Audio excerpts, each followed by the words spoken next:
بسم اللہ الرحمن الرحیم اللہم صلی علی سیدنا محمد وعلی آل سیدنا محمد وبارک وسلم۔ انسان دنیا میں چھوٹے بڑے ہر قسم کے کام کرتا ہے اور ہر کام میں یہ اپنے نفع کا متلاشی ہے کہ نفع ہی نفع رہے۔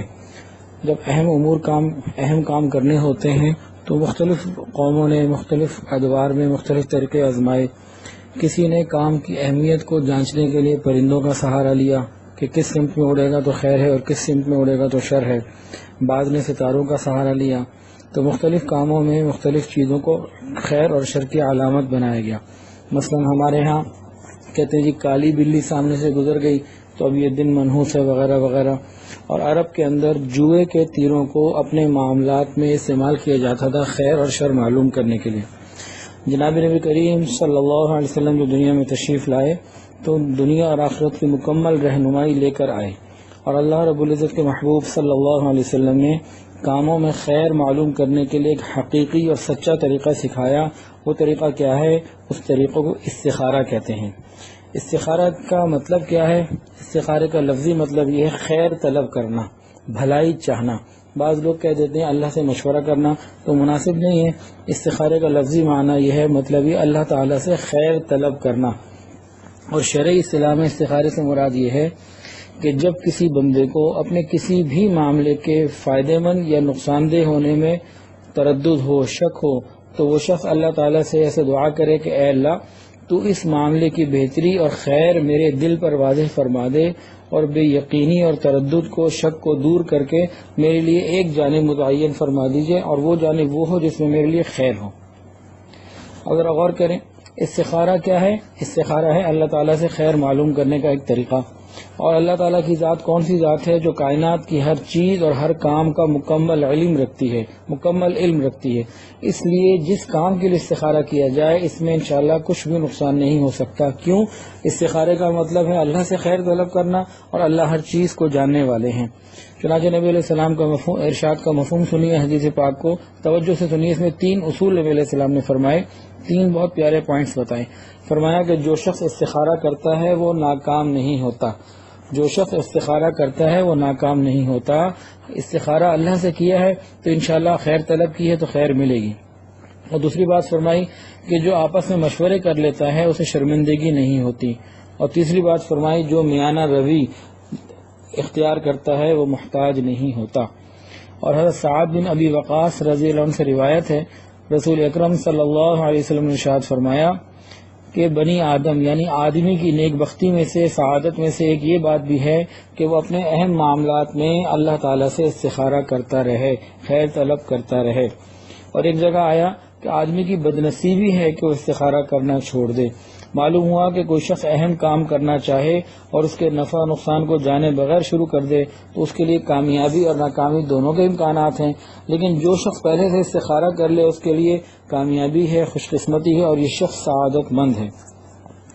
اب استخارے کے بارے میں حضرت جابر رضی اللہ عنہ سے روایت ہے کہ رسول اکرم صلی اللہ علیہ وسلم ہم لوگوں کو یعنی صحابہ کرام کو تمام معاملات کے لیے استخارہ بہت اہمیت کے ساتھ سکھاتے تھے، اور بتایا کہ ایسی اہمیت کے ساتھ جیسے قرآن کریم کی کوئی سورت سکھایا کرتے تھے، اسی اہمیت کے ساتھ استخارہ سکھاتے تھے۔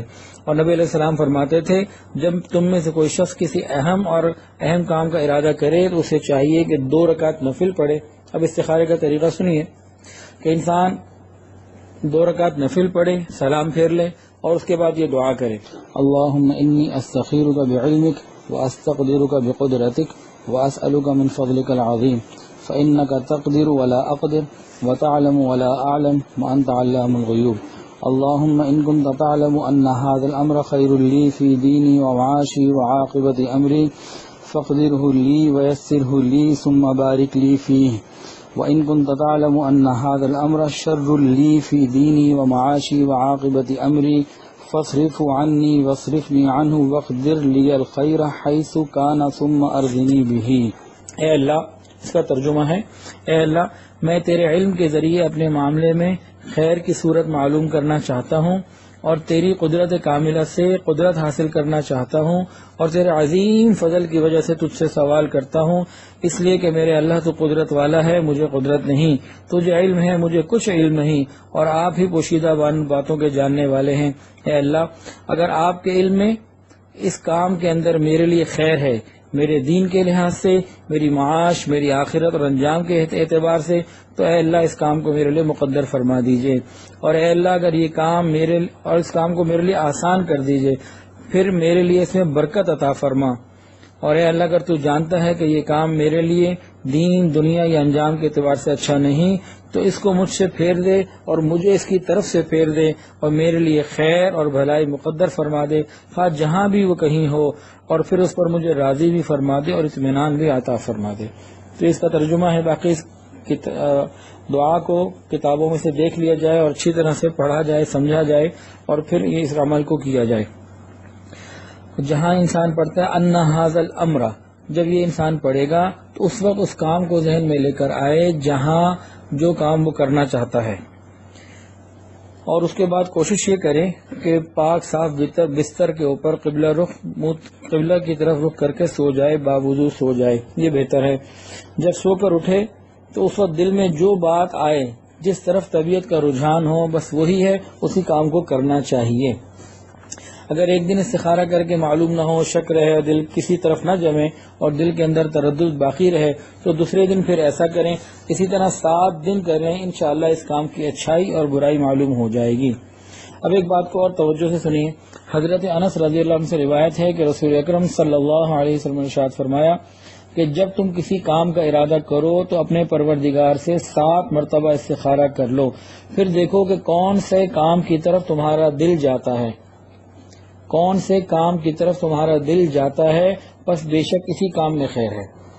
اب بعض لوگ کہتے ہیں کہ خواب میں کچھ نظر آنا چاہیے، اشارہ ہونا چاہیے۔ نبی علیہ السلام نے نہ خواب کی ذکر فرمایا نہ اشارے کا فرمایا کہ تم استخارہ کرو، 7 دفعہ کرو، پھر دیکھو کہ تمہارا دل کدھر جاتا ہے، تو دل کے میلان کی طرف دیکھنا چاہیے، جدھر دل کا میلان ہوگا اللہ اسی میں انشاءاللہ خیر ڈال دیں گے۔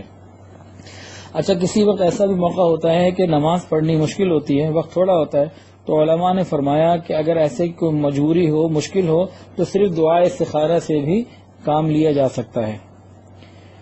اچھا، استخارے کی طویل دعا اور یہ مصنون طریقہ تو احادیث میں ثابت ہے اور یہ کرنا چاہیے، لیکن کبھی ایسا ہوتا ہے کہ موقع نہیں ہوتا، انسان بزنس میٹنگ میں بیٹھا ہوا ہے یا کسی ایسی جگہ کے اوپر ہے تو اس کے پاس ٹائم نہیں ہے فیصلہ کرنے کا کہ وہ دعا بھی پڑھے اور نماز بھی پڑھے اور رات کو سو بھی جائے اور انتظار بھی کرے 7 دن کا، ایک اس طرح سے جب اس کے پاس ایسی کوئی پوزیشن نہ ہو اور فوراً کوئکلی اس کو ڈیسیژن کی ضرورت ہو، فوری فیصلے کی ضرورت ہو، تو اس کے لیے ایک آسان چیز بھی بتائی گئی۔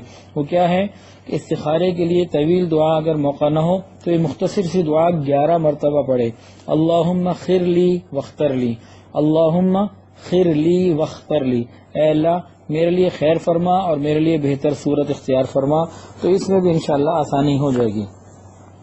اچھا، ایک بات اور بہت اہم، استخارہ کن کاموں کے لیے کیا جاتا ہے؟